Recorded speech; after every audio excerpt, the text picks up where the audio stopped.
So what's going on, guys? I wanted to do an editorial talk at your faces, kind of a rant style video again. What's up, guys? I'm Skyldeberg with FreeMMOStation, and today we're going to be talking about why so many games are failing, why are so many games getting shut down.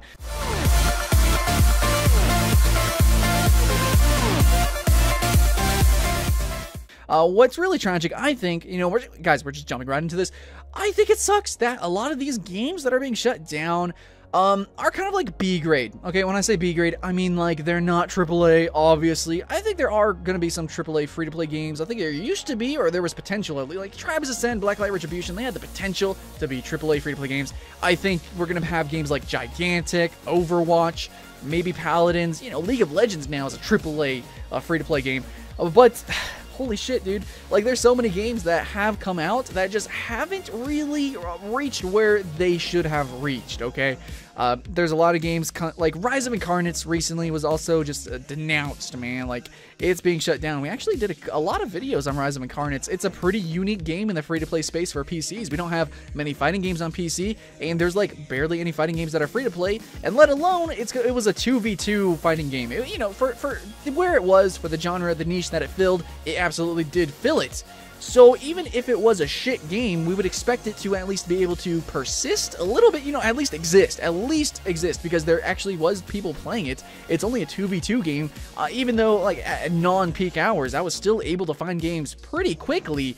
It still died. It still apparently just wasn't making enough money for Bandai Namco.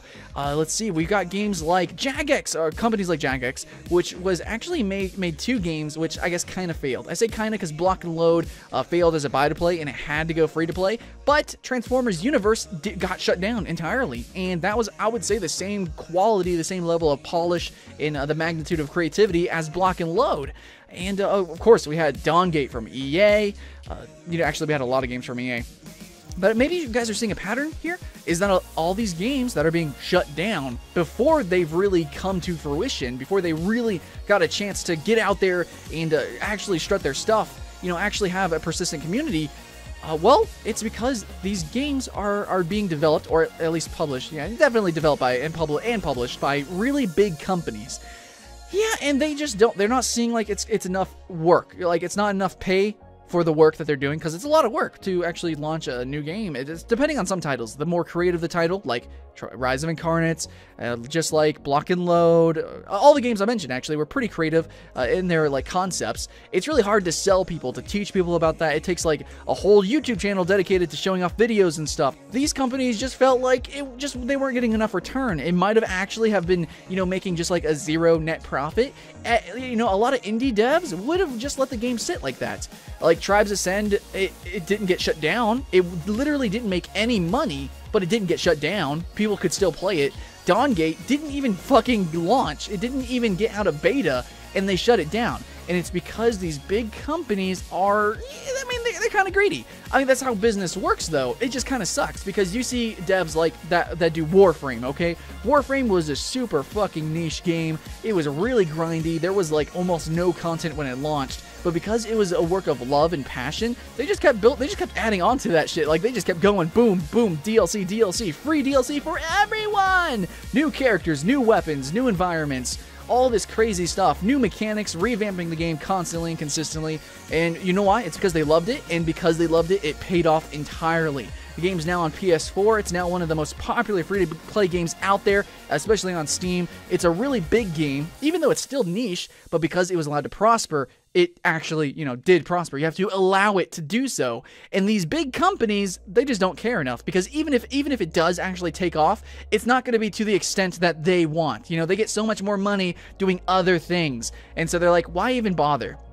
And one tragic case for a lot of these games, I'm going to say specifically for Dawngate, is that these big companies like EA, they will actually hire indie studios, or they'll form a whole indie studio to focus on just that game. And then when that game gets shut down, all those people who, you know, for the most part did a phenomenal job, and they were completely passionate. I even talked to some of the devs about competitive nature of Dawngate. You know, I myself was kind of on the fence about Dawngate. It definitely had some problems. I can see why it didn't just completely launch and take off like Overwatch did. But then again, a lot of those issues and a lot of those things could have been cleared up, could have been fixed if EA really wanted to push the game. And they just didn't. I guess, you know, they had some really smart people that said it just wasn't worth the work. The truth is that it's probably more of a gamble. Like, if any company pushes a game, it has, like, you know, chances, percentages. Is the game going to do well? I don't know. It's a coin flip. It's a dice roll. Whatever. There's chances, okay? You can actually push a game, like, really fucking hard and have a huge amount of advertisements, and it still might flop. Or it might not, or you can be like Minecraft and do no commercials and it just be a huge success. It's all, like, you know, it's very percentage and chance based. So basically what they do is that they see if the game is different enough, if it's unique enough, if it's polished enough. And say the company at Jagex, they really like, you know, they're really into quality assurance. You know, they want the best product ever. They want it to still be unique and original. And the big problem with at least Transformers Universe, and for many of these games that are failing, is that there's probably this really unique pitch. The game gets started, it gets created, but then they kind of have to start rolling it back because they see the community isn't hyped enough, or, you know, for one reason or another, there's not enough beta testers, you know, there's not enough community interaction because people just don't care. You know, a lot of that can be attributed to, like, them not really making YouTube videos.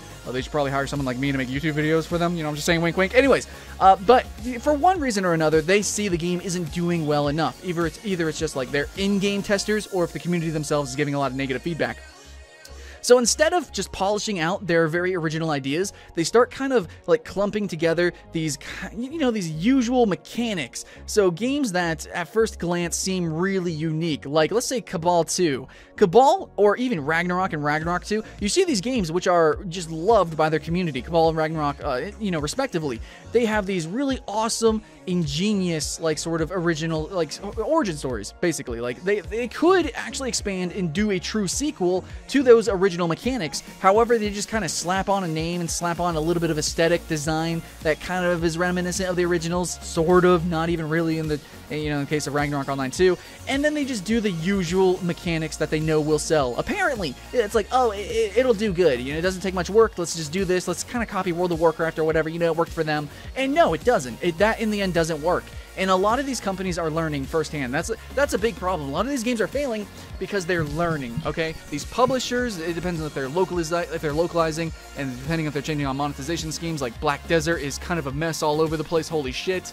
Even though it seemed like a really fucking great game, a lot of people are actually saying it's not so much. It's too askew with their ideas. It's not hitting the points home that it originally did. You know, whenever it first started, it said it was going to be a big sandbox, epic RPG, MMO RPG. But it's not looking really like that original concept anymore. That was a big problem with Transformers Universe. It was supposed to be a competitive MMO, but first, before that, it was supposed to be an MMO, like a true MMO, and then it was supposed to be a competitive MMO thing, and then it tried to be a MOBA, like a MOBA, like an actual MOBA, but with some MMO elements, and then it tried to go for more of the MOBA aesthetic, but, like, I don't know, they were all over the place, and their mechanics they felt like MMO mechanics, they didn't really feel like MOBA mechanics. It could have worked, I don't know, Block and Load barely scraped by, because they actually pushed it, you know, they couldn't have another failed game, holy shit. Block and Load is a little bit more original, I have to admit, but, you know, for Transformers Universe, it could have also equally have worked, and if Transformers Universe was solely done, funded, and published by a indie studio, I still believe it would still be, you know, working. I think Dawngate, same thing. I wish that EA sold the rights to Dawngate to the indie studio, because I believe they would probably still be making it just out of the love of the game. A lot of these games are cut short. Their plug is pulled before that the pool is done filling up. And that's how I feel, and I think that's the trend we're seeing. Now, the truth is, though, is that there's also a lot of games just being developed, okay? So we're seeing more games failing because simply more games are being developed. Though there is still a similar reason why those games are failing, and it's not because big companies are pulling the plug early. Sometimes they're pulling the plug a little bit late, actually, because their core concept and their core ideas were actually very unoriginal, okay? Like, the artwork is unoriginal all the way to the mechanics, obviously. Like, you have all these WoW clones, and they're failing, but and they're pulling the plug, which, you know, I guess that's actually kind of good, but it sucks at the same time, like, because somebody might actually enjoy that game. Like, maybe somebody doesn't play World of Warcraft and they want to play a game kind of similar in ways. They don't realize that the game they're playing is shit, but, you know, there are some people, for one reason or another, that actually enjoy these B-rated games or even C-rated games, like these games that deserve to be shut down. They play them, and it sucks for those people, because if like a new team were to step in and actually redevelop the game, kind of change around, like, for instance, Final Fantasy XIV was a fucking like the worst game ever, abysmal when it first launched. However, they didn't want to just cut the cord. They didn't want to pull the plug. They wanted to actually still make a great game. So they went and they retooled everything. They basically just remixed the entire game, and now it's one of the single most popular MMOs in the world. I think second just to World of Warcraft, and maybe third to EVE. It's one of the most popular games. Even though I particularly don't enjoy it, and I can still see a lot of shortcuts taken in the game design and the sound design and the lack of voice acting and all that good stuff, I can see the shortcuts. Still, it's so much better than what it was before, okay? So they decided that, we can't take that many shortcuts, we have to actually make a game. And, you know, every single game has that opportunity, regardless if they have the funding or not. Then again, we have Dawngate, which EA absolutely has the funding to do a Final Fantasy XIV Reborn. They could have made Dawngate Reborn, but they didn't. Why? Just because they didn't feel like it was worth the effort. So a lot of these games, basically, it amounts to effort. If a game is failing, it's essentially because there's not enough effort put forward. Now, I'm not saying it's you know, I want to make sure that everyone knows this. Coming from me, I know. Sometimes it's the publisher's fault, like EA. It was their fault that Dawngate failed. Sure, Dawngate could have been a little bit more polished, whatever, but basically EA should have been in charge of making significantly more advertising and pushed forward, like, more, like, toward the community, because, like, a lot of people didn't really know Dawngate, right, other than people on YouTube just kind of discussing it, but EA, already, they decided that they didn't want to spend too much money on the game, and if it ever came to a point where they needed to really push the game, they decided that, nope, we don't want to do it. We wanted this game to sort of succeed on its own, and it just didn't. So sometimes it is the publisher's fault. Sometimes a game is great overseas, but when it comes over to the West, it doesn't do that great, or vice versa, because of the publishers. Sometimes it is the publisher's fault. Sometimes it's just a single person in the publisher's, area. Maybe there's somebody who's specific for PR and marketing, and they're not interacting with the community. They're not, sending out YouTube videos. They're not giving out press kits, and so the game doesn't become well known. Sometimes it is the developer. Maybe there's a certain game designer that is just trying to emulate a certain game. He's being lazy, and he really doesn't want to make a new creative mechanic system, which was Dawngate's fault. Absolutely. Dawngate had everything going for it, but its mechanical systems, its core mechanical systems, fuck all the abilities, all that. The core mechanics, the engine of the game, was actually pretty shit. It was kind of like it was like a shitty version of League of Legends. Now, it wasn't as bad as a lot of these shitty MMOs, or MOBAs that I play here. Like, there's a lot of these browser MOBAs. There's a lot of bad ones. It was still B tier. It could have actually been polished. It could have been changed very easily. However, it didn't. But yeah, those mechanics definitely turned off a lot of players. But I still think it was mostly EA's fault. Even though the game inherently wasn't probably as visceral and epic as League of Legends, the truth is, Heroes of the Storm, right? Heroes of the Storm isn't as, mechanical, it's not as fast-paced as League of Legends. Like, League of Legends feels like a fighting game. Heroes of the Storm actually has a lot of, RTS mechanics. It's very tactical, and whenever you're brawling, even if you're playing, a character like Illidan or something, mostly it amounts to just everyone mosh-pitting together in teamfights. Come on, let's admit it. I know there's some skill shots and such like that, but for the most part, all the abilities are kind of like you click a character and things just kind of happen. It's no League of Legends. But it's still, even though it's very hard to watch Heroes of the Storm as a spectator because of the way that they, did the commercials, the trailers, because of the characterization, which that's also Dawngate's strong point. Dawngate, everything that Heroes of the Storm has, Dawngate had that as well. And they could have pushed it in all the same fronts with their character spotlights and stuff like that. They could have done something as epic, but Blizzard, even though Blizzard is just as big as EA, what the fuck? But Blizzard actually cares about their IPs, and of course that shows in Heroes of the Storm, which is an amalgamation of all their IPs. So basically it just comes to effort, guys. It comes to effort, and not any one person is at fault in these. A lot of studios outsource their developments. So sometimes you have this really cool core concept, but they outsource some of the programming, and so in the end the mechanics kind of feel off. It's not as fluid.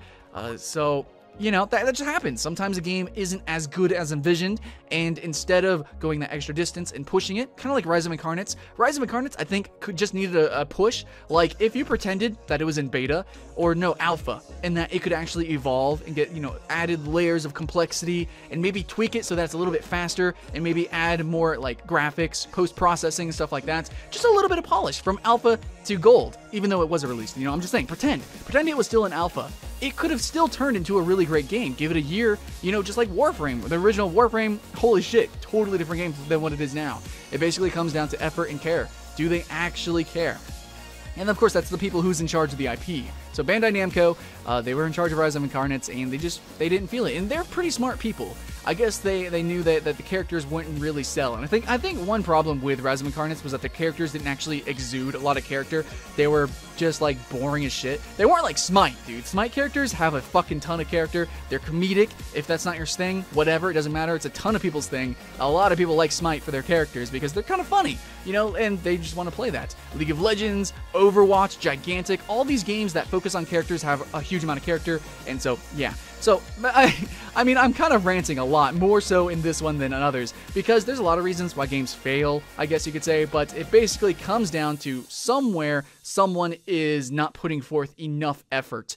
And it's not really fair for us to ask them to put that effort, because this is a job, it's a company, it's a business. So if somebody's a programmer, we can't, it's really fucked up to ask them to work like 24/7 on this game so that it's the best game ever, it's their baby. I mean, maybe to me, to you who play games and makes games, we like, it is our baby. We do, like, I did videos for free, I made games for free, like, I fucking love video games. I do this, man. I look like I get paid for this now, but yeah, I'm just saying, guys, is that it's not fair. Even though games are art in a way, games are games. And to us, it's sacred, but to a lot of people, it's a business. And so if that business isn't booming, a lot of people will just get out before they even have to really put forth the effort. They have bigger titles, right? Bandai Namco has like a new MOBA on the Supernova on the horizon there that they want to probably focus on. It's probably going to do better. Jagex was like Block and Load is actually doing a little bit better. We like it more. It's easier to sell because, you know, they have a little bit more character than Transformers, which is kind of hard to believe, but whatever. Block and Load's doing great as well. So yeah, there's that. You know, there's a lot of competition now, you know, regardless of niche. There's like every niche is getting filled up and blowing up because, you know, like I said, there's more games coming out than ever. Because of that, there's more competition, and because of that, there's more games failing. But it just really sucks, guys, and I want to bring this one last time. Let me say this one last time. I want you guys to know that it really sucks when some of these games fail, regardless if you like them or not. A lot of these games fail because they're not doing fantastic. It's not that they actually are failing, that they're bad games. Dawngate was not a bad game. There's hardly anybody, really, critics, like, you know, critics, they didn't think it was, like, the best game ever. Even Heroes of the Storm, when it first launched, I didn't give it glowing praise. But now the game, what it has evolved into, is a great game. And that's the thing, is that these developers don't want to take a chance. They don't want to take risks. And you can see that through all of their games. Even their AAA games, which they should really be putting so much effort into, they just take a year to make. I don't care how big their business is. You can see, you know, like Ubisoft, every game they're putting out is super fucking glitchy. They obviously need to take a little bit more effort and time into these games instead of focusing on microtransactions on their AAA games. You can see it, guys. It's coming down to effort, and I think we're going to come with like this bubble of microtransactions and effortless game design. It's going to burst, and these really big companies are going to have to really focus and actually start making some really original IPs and start reinvigorating their, you know, their whole series. Maybe what we see with Far Cry Primal, it seems like, you know, they kind of stepped off the Far Cry 3 bandwagon with, you know, if you guys have played 4, it's basically Far Cry 3. So Far Cry Primal kind of seems like it's, you know, going in a new direction. Hardline was a shitty attempt at doing something new. It was really basically like a mod of Battlefield. So maybe if we get a Battlefield Bad Company 3, that'll kind of, you know, if it's a character shooter, that would be fucking amazing. I want to see these big companies actually do new and unique things, even if they have to hire indie studios. And I think EA did a really good job at hiring a new indie studio, Waystone Entertainment, for Dawngate. But they fucking pulled the plug? That's almost unforgivable. That kind of is unforgivable for the people who act like they were professional League of Legends players who actually switched over to Dawngate, hoping to really push the game, get it popular, play it competitively, and they fucking pulled the plug before it even released. Nah. Yeah, man, that's not cool. And hopefully you guys agree. I think you guys should agree with me. Like, I know, I'm all for bad games, you know, pull the plug, dude. It's a bad game. But still, if a game has at least an original concept, even if it's a shitty game, like, I'm kind of afraid of Nosgoth. Like, Nosgoth is a really unique game, but it does have some, like, performance issues in certain aspects, and it's not really being advertised a lot, so I'm afraid it's going to be canceled. I'm afraid it's going to be shut down, even though it is a unique game. Rise of Incarnates, it had a little bit of pay-to-win elements to it, but it was still a really unique game. Dawngate, unique. Block and Load, unique. Dude, there's so many fucking unique games that are just failing and being shut down, and it's not fair. It's really not fair to lump those in with the other games, okay, that are being shut down. And there's a ton of them. We can make like a top 20 list every single fucking month, it seems, of games that are failing.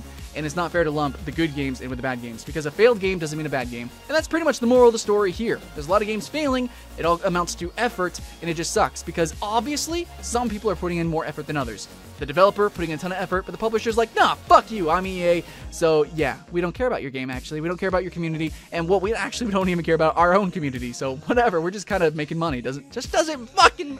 I'm done with this conversation, guys. Please continue it in the comments below. I'll join you there. Thanks for watching, guys. I'm Skyldeberg with FreeMMOStation. This was an editorial talking about all the failures, I guess, the failures of games, and yeah, hopefully we'll learn something today. Again, thanks for watching, and I'll see you again next time.